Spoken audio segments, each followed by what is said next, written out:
Thank you all very much for joining us. This is a panel on diversity in the mining sector. Um, all of the women on this panel have a distinction. They work in mining in very different capacities, and they've all done work to promote diversity in the sector as a choice for women. And the way I was hoping to run this panel is to let all of the women talk about how they got into the mining sector and give you an example of how they did it, and what they think the opportunities for women in the sector are. Because mining is one of the oldest industries in the world. It is thousands of years old, but it is still very much a boys' club. And there is a perception that mining is it's picks and shovels, and it's very much a man's job. And there's a lot of misunderstandings, both by the industry and the general public, but also about women, about the roles in which women can participate in the sector and the incredible variety of roles women can do. My own personal background is finance, not mining.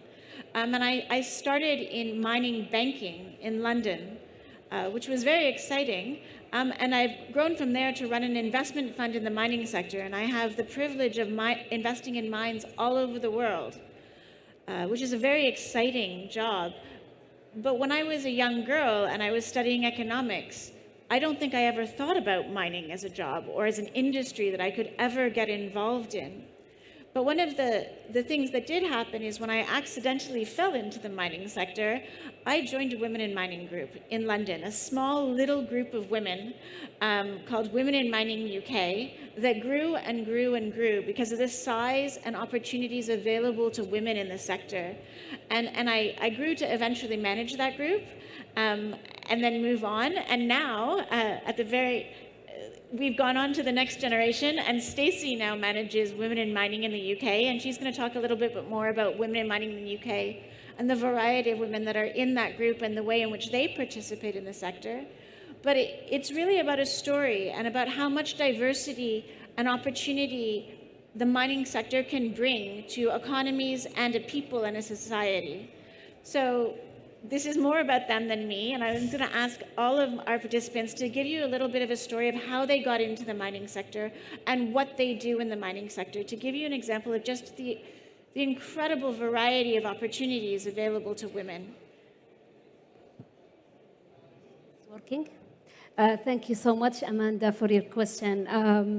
I just would like to get this opportunity to thank the custodian of the Holy Mosque, King Salman bin Abdulaziz Al Saud, and His Royal Highness Crown Prince Mohammed bin Salman for all the opportunities by allocating women empowerment goals into the Vision 2030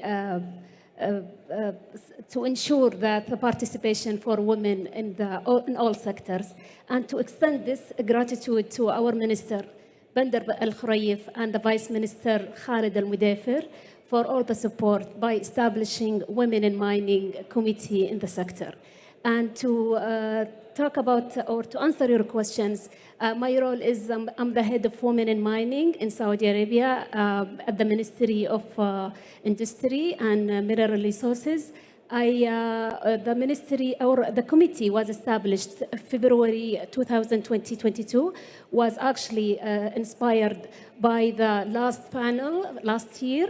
And this committee was established to explore all the opportunities for women in the mining sectors, and also to study the challenges that face women in the private sectors, and to make sure that there is awareness on the mining sector for how to understand the needs for women that work in that sector. Thank you very much. Great. So thank you, Amanda, for this opportunity. I'm very honored to be on this panel, actually. These are all wonderful, very inspiring ladies, including yourself. So how did I end up in the mining sector? I am a business owner, started back in 1995 in environmental services. So we were providing services mainly to industries, and the industry sector obviously had something to do with mining, but it wasn't very direct. And the mining sector in Saudi Arabia was not really active at the time to the extent that was even looked at. Later on, we found ourselves that obviously with the direction of the kingdom, there started becoming more interest in the mining sector. There started becoming more opportunities in the mining sector. And we found ourselves by default as service providers to the industry looking at, the mining opportunities. So we started getting into what is going on in the mining from an environmental perspective. So we started offering services in environmental services, environmental impact assessments, ESEAs, baselines, etc. And then obviously the sustainability and circular economy came up. So we started another company called Circular Economy Company, and where we're providing to the mining sector as well as other sectors, plenty other sectors, the sustainability and circular economy strategies and implementation plans. So it was not a beginning into the mining sector. It never started that way. But you find yourself, the service that we were providing is at so. Actually, in the audience here, I have two of our most amazing female ladies that are part of our circular economy company, and they have not been their directive was not mining. But today they are here, they are working on mining projects. One of them is doing the studies and implementations for mining. The other one, Riham, and here engineer Riham, and Haneen, she's a researcher in the mining, which has never been the direction that they started with. But, the life cycle and the way things happen take you to a direction irrelevant if it's actual, the beginning of mining or not. It's what the skills that we have and the capabilities and the perspective we're bringing in to the mining sector.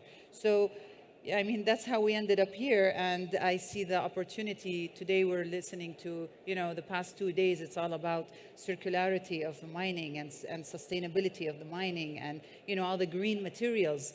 And obviously, this is music to our ears. We're all ecstatic about it. And we find ourselves now all in the mining sector by default. So that's our story. That's my story. Thank you. Florence? Thank you, and such inspiring stories as well. So I'm very happy to be here as well and to have travelled all the way from Australia to join you all to be part of this forum and to share our stories. So as an Indigenous woman from Australia, I was born and raised in a remote community. So English was my second language, education was inaccessible, there wasn't a lot of role models or opportunities for mining. I didn't really learn about mining until I was 25. So up until then, I actually didn't know what I wanted to do because no one in my family or my community worked in mining.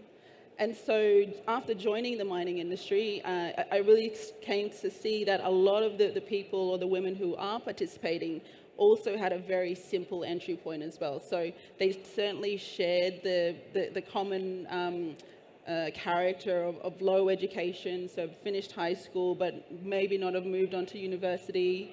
English was their second language, the family dynamics and the very huge commitment to family and culture and spirituality was very, very strong. So that was a priority as well for us to be in an industry that essentially challenges us as Indigenous people to participate. So when you think about country and community, we actually need to look after the earth. And so I'm not too sure how that translates to over here in Saudi Arabia, but I certainly see that common goal or priority in terms of valuing country. So as Indigenous women in the mining and resources sector, so IWIMRA, when we first started that, we found that a lot of women shared the same story. And when we first started, I thought, no one shares the same story as me. I'm just one person. But we started a Facebook group, we started our own community, and we saw many women from not only Australia, but around the world that wanted to join, because more than anything, they just wanted to belong. Yeah. So that was very, very important. But now as we sit, we're growing as a body. So we started very young, but we're growing as well and learning at the same time, and certainly being guided by WIM UK as well to some degree, but many other women in mining groups as well who are out there. So have always kind of looked to learn from other people, and have always welcomed other Indigenous people into the conversation as well. But we've got amazing women in our group. We've got people who are, write comedy for big TV series.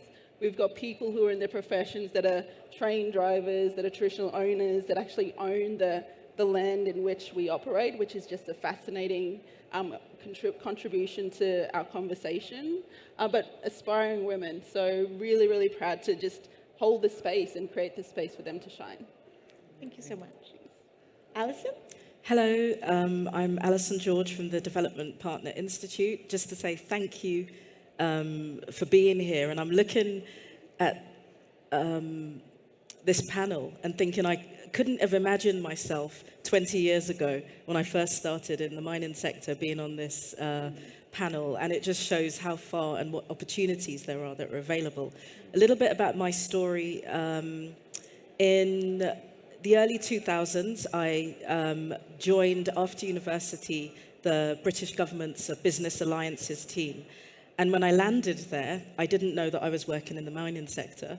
So we had worked to create something which is called the Extractive Industries Transparency Initiative, EITI. It's now a global standard which looks at the financial flows, what do companies pay governments and governments receive, and reconciling that data. So that's how I landed in the mining sector. And it also was my first degree is in law. And I've got a master's in political science. So I think of myself as a social scientist, but with a legal background. And that's how I entered into the mining sector. And then working for a bilateral like DFID, that meant that we were looking at the politics of mining, as well as financial flows, and that was my entry. I then went on to work with the World Bank, and that you talked about skill sets. The skill sets there were around policy development, looking at fiscal regimes, laws and regulations, as well as using my social scientist skills to be able to understand what we should be developing in terms of projects long term. So those are the skills that I brought, as well as project management skills.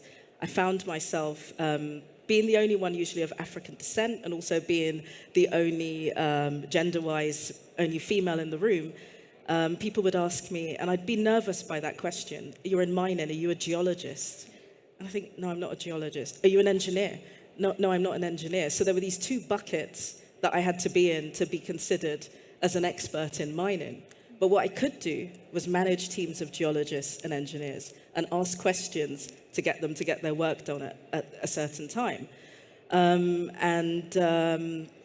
Then I went on to work for, as I've mentioned, the World Bank, Tony Blair Institute, but then I started working more closely with governments, and my most recent stint was with the government of Rwanda before I joined the Development Partner Institute.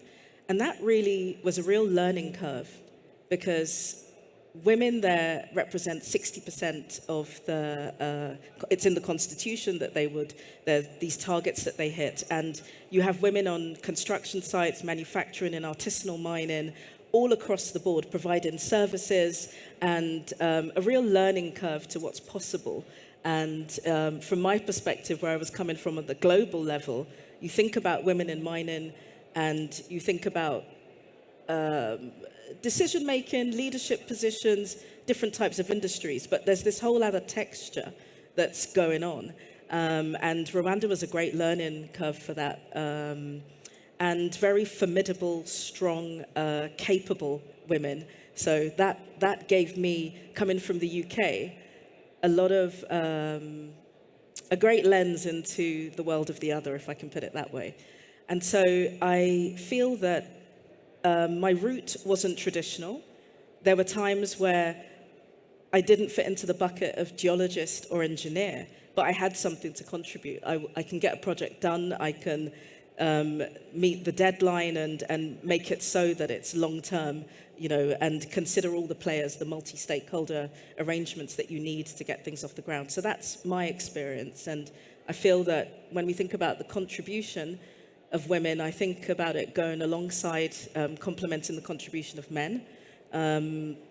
I gave birth to twins, a boy and a girl, and I love that duality. So I do see this as a very fruitful sector, a sector that's willing to learn and to bring in all sorts of people from different angles.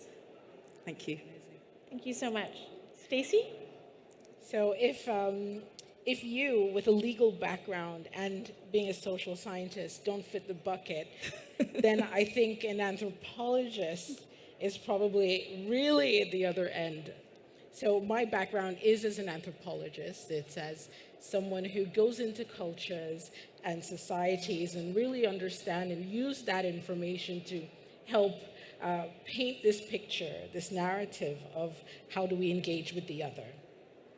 And I lived in the Amazon for 2 years. That's where I did my field work.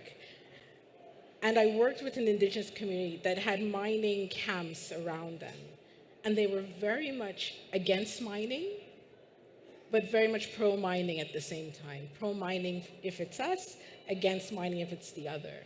And I left my field site thinking, oh, I'm pro-mining indigenous, I'm against mining other, whether it's big industry, whether it's small-scale miners, and that was my mindset. Then I landed in London. I had 3 months before my fellowship at a university started, because as an anthropologist, you think you want to be an academic, but I also knew I wanted to work in development and take your trajectory, Alison. But I took a temp job, because in London you need to make money, right? At the end of the day, you have to think everyone needs to make money, but responsibly. And I landed in a mining company. It was a startup. They were looking at assets in Colombia and Chile. And I remembered going into the office, and I called my old PhD supervisor, and I said, I can't believe I'm in a mining company. I need to get out of here. I can't believe I'm doing this. I'm working against the people with whom I work. And he said, no, brilliant. We don't have enough anthropologists in mining.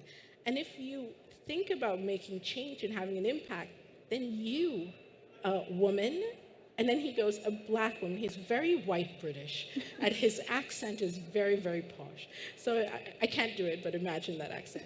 And he said, black, you're from Guyana, no one has ever even heard of that country. You're a woman, you're an anthropologist, and you're working in a mining company. Imagine the story and the impact you'll have. So he said that, and the next day I walked into the office and I was like, oh, I'm an anthropologist in mining. Absolutely, absolument. How do I now take what I do? How do I take my advocacy around indigenous communities, around women, and really make that a part of my journey within the mining sector? So that's how I entered mining, whether it was a gift from the gods or just the fact that I needed to make money. Either way, it was very interesting to have fallen into that route. I stayed there for 1 year because my ultimate goal was to work with communities. It was to work in development, which I do now. But now I work in an area where I'm contributing to mining, working with the private sector, working with communities, and working with the multilaterals and the governments in order to co-create and co-design. As an anthropologist, that's the language we use. It's all about participatory work. It's about working with communities. It's about talking to them, listening to them, and building that rapport really quickly, and trying to take that understanding and build something that doesn't exist. Because if it existed, then we wouldn't have all of these fractures.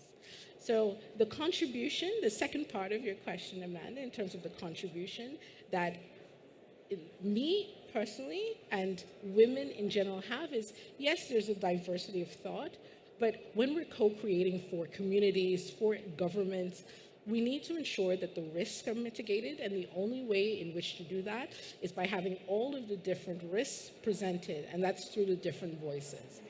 So thank you for the question, Amanda, and I just want to say that from all of the stories that we've said, it sounds like mining is it's all about this environment, and it's a convergence of where we are and the jurisdictions and the countries in which we work.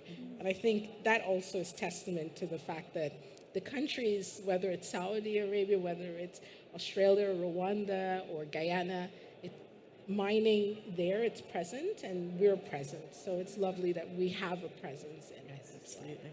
Amazing. Thanks so much, Stacey. As you've heard, there's an incredible journey that most women in the mining sector have been on. And as we go into the next generation, as the Saudi government has seen, as the Saudi people have seen, we're on the cusp of major change in the world, and mining is more important than ever. The global energy transition, which Saudi Arabia has made an incredible commitment to, is going to be dependent on more metals and more mining than we have ever mined before in the history of mankind. And while that's a great challenge, it's also an incredible opportunity. And it's a sector that is growing and is becoming more and more important and more in the world eye as a sector. What I would like to discuss here, because it's the topic of the panel, is how women can contribute to it. What are the opportunities for women in this growing sector? And we are women in... Yeah, I agree. There's an incredible group of women on that stage, actually. Synchronicity. Women in the UK and in the world, women represent less than 20% of all the leadership positions in major global mining companies. And when it comes to actually working for mining companies, in different countries they have less participation, but they always have an incredible impact. My personal story is I work in the finance of investing in companies that work in mining. And what I've seen is that companies that have women in their leadership positions outperform companies that don't. Diversity absolutely leads to profitability and a better social license to operate. The women at every stage, all the way from the board to the management to women driving trucks.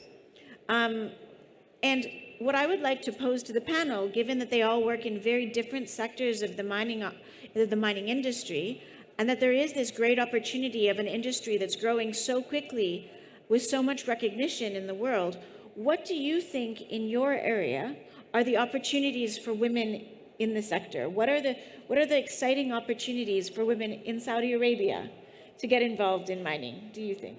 Yeah, this is a very great question, and I believe that maybe, as you know, that one of the strengths of the mining sector is, let's say, capturing opportunities and by creating jobs, whether they were maybe direct jobs or indirect jobs.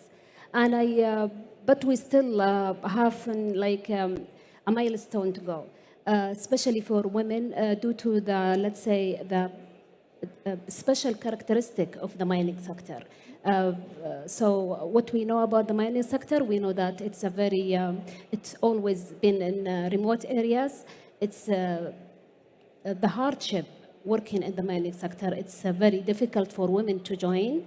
However, the shift from today, from the physical work and to the, let's say, the technology and the digital transformation today, it will help a lot to introduce women and to have great opportunities for women to enter this sector, starting from jobs, let's say support jobs, either whether in legal, accounting, finance, or sustainability, or GIS, digital solution, digital innovations. All of these jobs could be a great opportunities for women today to enter.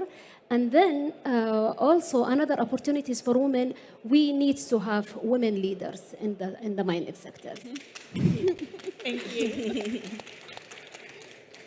Having leader in any sector. Yes. So having women leaders in the mining sector, it will help. It will help for the, let's say, the decision making. It will help for creating policies that will help to prepare the environment, making the workplace a right place for the women. So I believe starting from these two, let's say, support functions and also the leadership position, it will be a great opportunities for women in the mining sector today in Saudi Arabia. Sounds excellent. Amazing, yeah. I mean, 10 times, absolutely. Leadership is important. I think that women what's requested from the women today in any sector, mining including, is taking a step up. And I would give a shout out to all the young ladies and women of Saudi Arabia and the world, basically, to step up. I mean, don't expect and wait anybody to empower you or wait for somebody to take you by your hand and say, oh, wow, you know, great, you're doing great. No, you do great, you put yourself on the next level. Your capabilities will put yourself on the next level. And I say that towards young ladies and women, but I also say that to young men. I mean, it goes both ways. So we are on a panel of women, but I'm kind of more of, you know, it's the capabilities and it's your skills and it's your leadership. It's not about your gender. So if women find themselves held back because of, oh, I'm a woman, I'm a lady, oh, I'm looked at, I don't know what, you need to adjust your own mindset and, you know, yes, we are women and we're proud of it. And we have a lot of qualities men don't have. So, but then men also have their own specialities and qualities that women don't have.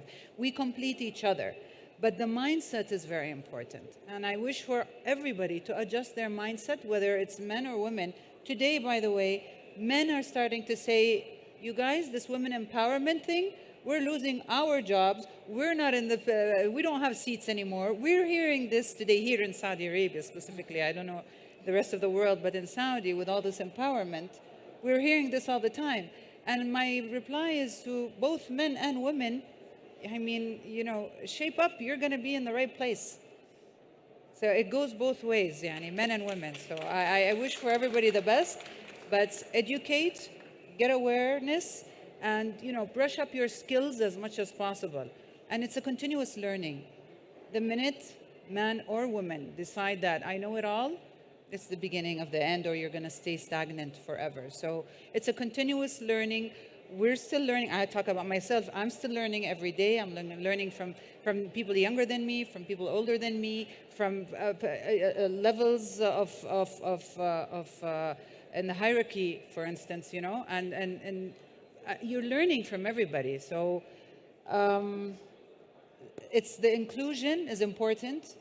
The completion of each other is important, and it's the mindset. If we just remove the concept of mindset and look at of men and women and think of it as skill sets, we will be completing each other fully. That's my 2 cents. Thank you. Definitely. Yes, so some very good points there as well. And what we've found with IWIMRA and what's been most successful is that we've created a community where we feel like we belong. So when we talk about cultural safety, that's the very first step of identity. Because if you don't know yourself, then how can you feel like you belong? Or you feel like you can actually step up and be at this board table. So identity for us is our very first, is a fundamental thing that we focus on. And that starts with coming together and feeling like you actually belong there.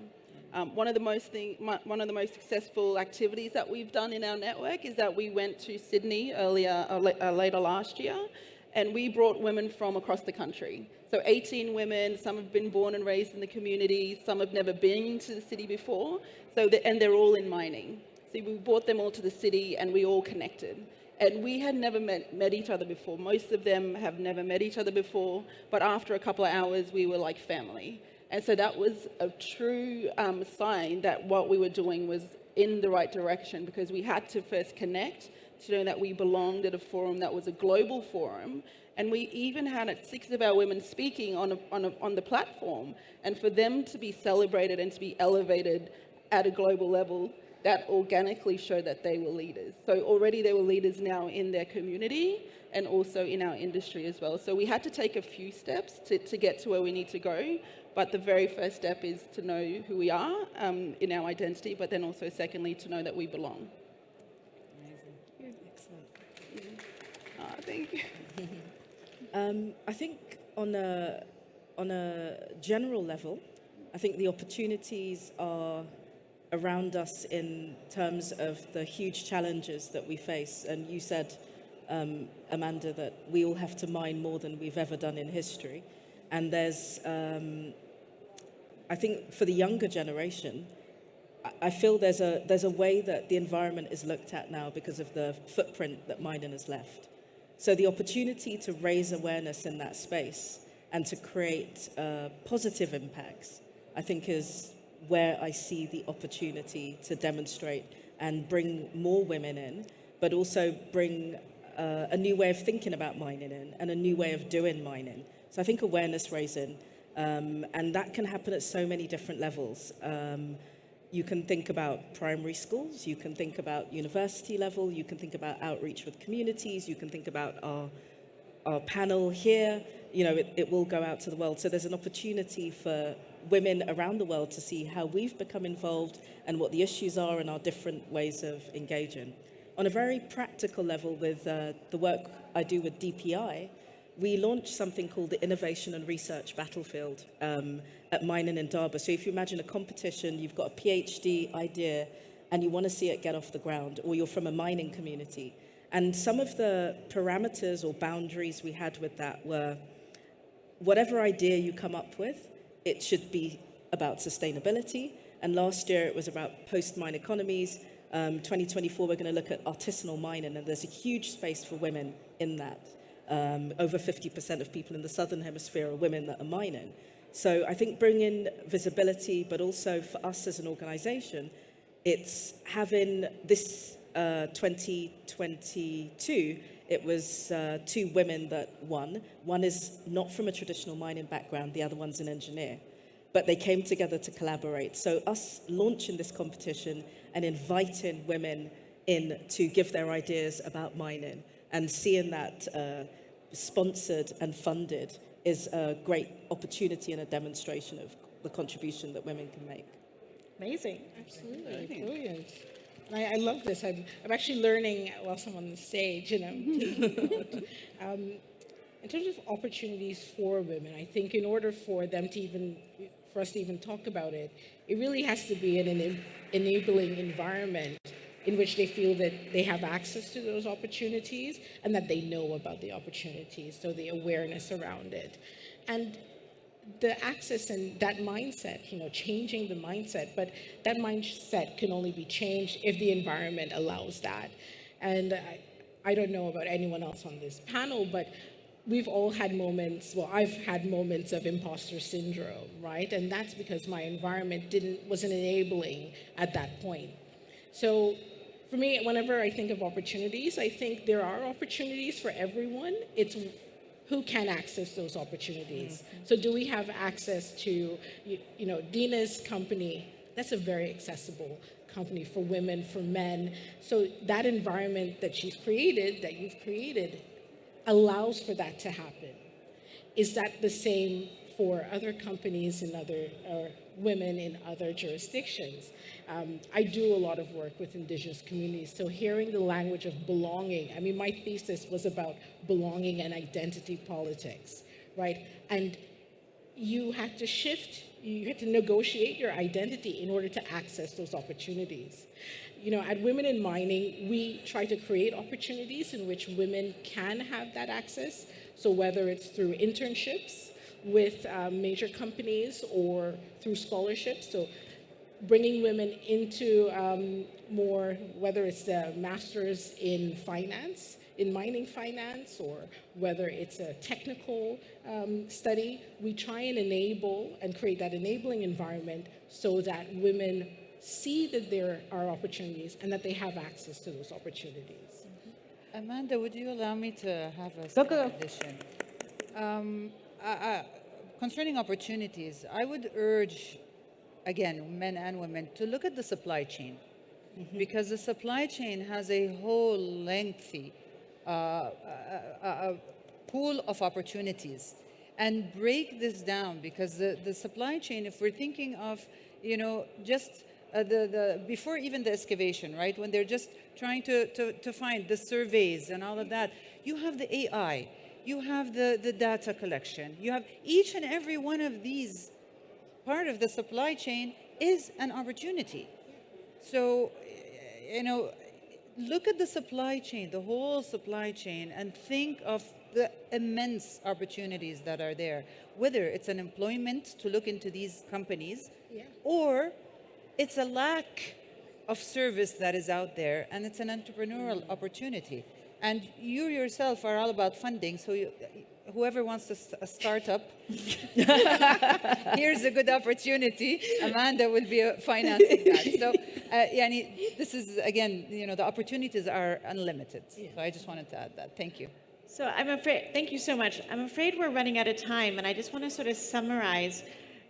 The mining sector is growing and is more important than it's ever been.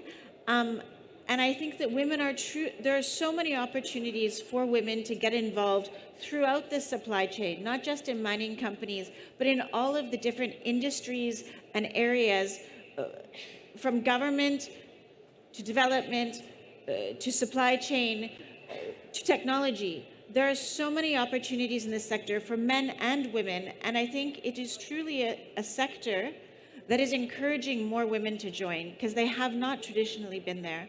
And we're so excited that women are getting to participate in this growing and important industry. And I would like, just as a final thank you, to give some credit to Women in Mining Saudi Arabia for helping to bring that opportunity to the women of Saudi Arabia. You've done an amazing job. Yes. Thank you all so much for coming, and I hope we will see you all again next year. Thank you. Thank you. Well, thank you, everyone, Amanda, and all the panelists for being part of this, wonderful last panel. Oh, Amanda, they wanted to have a photo, if you don't mind. If you can put together.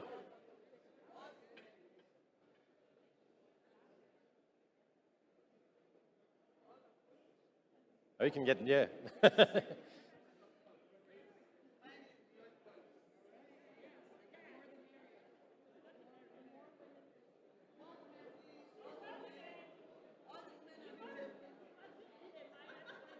Yep.